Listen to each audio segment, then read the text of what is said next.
Alhamdulillah, dengan memuji Allah, membawa nikmat kesehatan, membawa nikmat iman dan Islam. Pada siang hari ini kita mampu berkumpul, kita masih diberikan kesempatan untuk melaksanakan ibadah pada siang hari ini. Mudah-mudahan dengan mensyukuri nikmat ini, kita tergolong orang-orang yang bertakwa. Selawat serta salam mudah-mudahan senantiasa Allah limpahkan, Allah curahkan kepada junjungan kita, baginda Nabi besar Nabi Muhammad sallallahu alaihi wasallam beserta para keluarga, para sahabat dan juga para tabi'in pengikut-pengikutnya hingga hari kiamat yang insyaallah kita termasuk di dalamnya. Hadirin jamaah rahimakumullah, melalui mimbar yang mulia ini, di hari yang penuh barakah ini, khatib mengajak, marilah sama-sama kita bertakwa kepada Allah, melaksanakan perintah-perintah Allah dan menjauhkan larangan-larangannya. Bertakwa, melaksanakan perintah-perintah Allah dan menjauhkan larangan-larangannya. Ajakan dan anjuran bertakwa dalam Al-Quran banyak sekali, tersebar di berbagai macam surat, di ayat-ayat yang berbeda. Allah berfirman dalam surat Al-Hasyr ayat 18, A'udzu billahi minasyaitonir rajim. Bismillahirrahmanirrahim. Ya ayyuhalladzina amanu taqullaha wal tandur nafsum ma qaddamat lighad wattaqullaha innallaha khabirum bima ta'malun. Pada ayat 18 surat Al-Hasyr ini, Allah memerintahkan kita untuk bertakwa kepada Allah.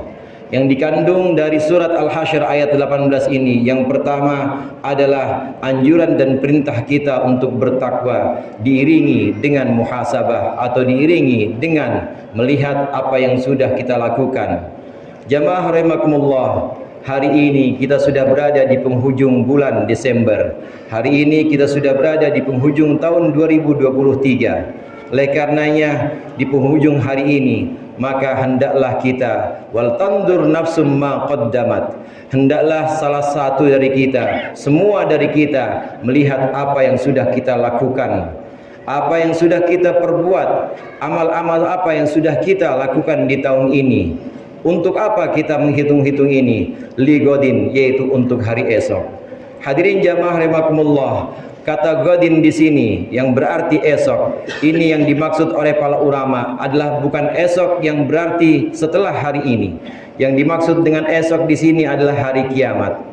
Jamaah rahimakumullah, kita diperintahkan untuk bertakwa kepada Allah dan juga kita melihat apa yang sudah kita perbuat, amal-amal apa yang sudah kita lakukan di hari sebelumnya. Kita diperintahkan untuk melihat ini agar kita tahu bahwa apapun yang kita lakukan itu akan dimintai pertanggungjawabannya oleh Allah nanti di hari kiamat. Inilah yang dimaksud dengan God, yang dimaksud dengan hari esok, yaitu hari di mana semua amalan-amalan, semua perbuatan-perbuatan pasti akan Allah mintai pertanggungjawaban. Apabila perbuatan-perbuatan baik, maka akan Allah balas dengan kebaikan-kebaikan dan surga. Apabila perbuatan-perbuatan yang buruk, maka akan Allah balas dengan dosa dan juga dengan neraka. Kemudian kandungan yang kedua yang bisa kita ambil dari surat Al-Hasyr ayat ke-18 ini, Allah mengulangi kata-kata ittaqullah.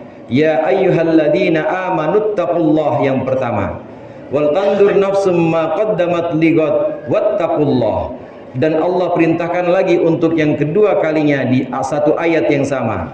Ini menunjukkan bahwa Allah mengukuhkan, bahwa Allah memperkuat anjuran atau perintah untuk bertakwa.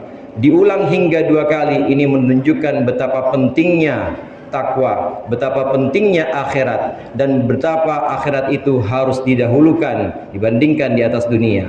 Hadirin jamaah rahimakumullah, perintah untuk bertakwa dua kali dalam surat Al-Hasyr ayat 18 ini menunjukkan bahwa akhirat harus lebih kita dahulukan, harus lebih kita prioritaskan dibanding dengan dunia. Anjuran yang sampai diulang ini adalah merupakan satu perintah, merupakan satu ajakan supaya kita melihat bahwa apa yang kita perbuat ini adalah untuk bekal kita di hari akhirat nanti. Jamaah rahimakumullah, apapun yang kita perbuat berupa amal-amal kebaikan, maka hendaklah kita niatkan untuk bekal kita di akhirat nanti. Karena dunia ini adalah mazra'atul akhirah. Karena dunia ini adalah ladangnya akhirat. Kebaikan-kebaikan yang kita lakukan, asalkan bukan perkara yang Allah murkai, maka bisa kita niatkan untuk ibadah. Salat kita, puasa, zakat, dan tentunya ibadah-ibadah mahdhah sudah pasti itu adalah merupakan ibadah-ibadah yang bisa kita niatkan untuk akhirat. Tapi di luar itu semua, pekerjaan kita, berdagangnya kita, aktivitas-aktivitas kita yang merupakan aktivitas yang kelihatannya bukan ibadah, jika itu kita niatkan untuk ibadah, maka akan bernilai ibadah dan akan bernilai di akhirat untuk bekal kita nanti di akhirat. Kemudian kandungan yang ketiga dari surat Al-Hasyr ayat 18 ini, innallaha khabirun bima ta'malun. Sesungguhnya Allah Maha mengetahui terhadap apa yang kalian perbuat. Jamaah rahimakumullah, khabir di sini artinya mengetahui, bukan hanya mengetahui sepintas saja. Dalam bahasa Arab atau dalam deretan Asmaul Husna ada yang disebut dengan alim, Maha mengetahui. Ada yang disebut dengan khabir sebagai sifat Allah. Khabir ini adalah sifat di mana Allah mengetahui zahir dan batinnya. Allah mengetahui zahiran wa batinan. Allah mengetahui luar dan juga dalam dari perbuatan-perbuatan yang kita lakukan. Ibadah-ibadah yang kita lakukan, maka Allah melihat zahirnya. Bagaimana salat kita? Apakah sudah sesuai dengan rukun-rukun dan syaratnya? Demikian juga batinnya. Allah mengetahui apakah motif dari salat kita. Apakah salat kita karena Allah atau bukan karena Allah. Dan demikian seterusnya ibadah-ibadah yang lain atau perbuatan-perbuatan yang lain. Ketika kita mencoba untuk bersedekah, kita mencoba untuk berbaik kepada masyarakat, maka Allah melihat secara zahir kebaikan-kebaikan kita. Namun jangan lupa, Allah juga melihat secara batin. Allah mengetahui motif apa di balik perbuatan-perbuatan baik kita. Allah mengetahui niat apa di balik perbuatan-perbuatan yang kita lakukan. Ini yang dimaksud dengan innallaha khabirun bima ta'malun. Sesungguhnya Allah mengetahui luar dan dalam. Allah mengetahui zahir dan batin dari apa yang kita lakukan. Kemudian kandungan yang keempat dari surat Al-Hasyr ayat 18 ini, maka kita bisa simpulkan adanya ajakan untuk muhasabah. Dalam sebuah maqalah dikatakan hasibu anfusakum qabla an tuhasabu. Kalian perhitungkanlah, kalian hisaplah diri kalian sebelum kalian nanti dihisap. Hadirin jamaah rahimakumullah, orang yang di dalam kehidupan dunianya sering menghitung-hitung amalnya atau sering berintrospeksi terhadap perbuatan-perbuatannya, maka insya Allah nanti di akhirat akan Allah mudahkan hisapnya. Jamaah rahimakumullah, muhasabah atau mengoreksi perbuatan-perbuatan kita, introspeksi terhadap amal-amal kita, ini bisa kita lakukan dengan dua cara.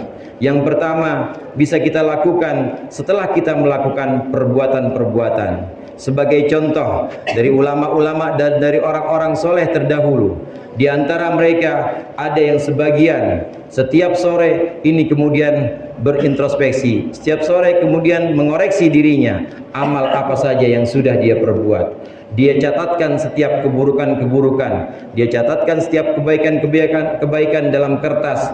Maka ketika di sore hari dia kemudian membacakan, ya Allah, ini amal perbuatan-perbuatanku. Model muhasabah seperti ini bisa dilakukan, yaitu kita introspeksi dan kita mengoreksi selama satu hari, selama satu malam, apa saja perbuatan-perbuatan yang sudah kita lakukan. Apabila perbuatan itu adalah perbuatan baik, maka hendaklah kita segera memuji Allah. Alhamdulillah, terima kasih Allah, Engkau telah bimbing aku seharian ini untuk melakukan kebaikan-kebaikan. Hendaklah segera kita memuji Allah, karena sungguhnya yang menuntun kita untuk bisa berbuat baik pada hari itu hanyalah Allah. Apabila catatan dalam sehari itu ternyata adalah catatan keburukan-keburukan, maka segera kita mohon ampun kepada Allah. Astaghfirullahaladzim, aku minta ampun kepada Allah yang Maha Agung. Ya Allah, ampuni aku atas dosa-dosa yang aku perbuat selama satu hari ini. Ini model muhasabah yang pertama yang dilakukan setelah kita melakukan atau setelah kita memperbuat kebaikan atau keburukan dalam sehari. Kemudian model muhasabah yang kedua, ini adalah model yang lebih baik. Ini adalah model yang lebih aman dan lebih terjamin, yaitu hendaklah kita bermuhasabah, hendaklah kita menimbang-nimbang dahulu apa yang hendak kita lakukan. Muhasabah model yang kedua ini adalah hendaklah kita menimbang-nimbang satu perbuatan sebelum kita melakukannya. Sebelum kita mengucapkan satu perkataan, sebelum kita menyatakan satu pernyataan, sebelum kita mengirimkan satu pesan misalnya, hendaklah kita menimbang-nimbang dulu. Apakah pantas perkataan ini aku ucapkan? Apakah pantas pesan ini aku sebarkan? Apakah pantas perbuatan ini aku lakukan? Sebelum kita melakukan perbuatan-perbuatan, hendaknya kita muhasabah, hendaknya kita menimbang-nimbang lagi apa yang akan kita perbuat. Ini adalah model muhasabah yang jenis yang kedua, muhasabah atau menimbang-nimbang apa yang akan kita lakukan sebelum benar-benar terjadi. Sehingga dengan ini maka bisa dihindari perkara-perkara atau akibat-akibat yang tidak diinginkan oleh kita dan juga tidak diinginkan oleh orang lain yang boleh jadi merugikan orang lain. A'udzubillahi minasyaitonir rajim. Bismillahirrahmanirrahim. Wal 'asr. Innal insana lafi khusrin illa alladziina amanu wa 'amilus solihati wa tawasaw bil haqqi wa tawasaw bis sabr.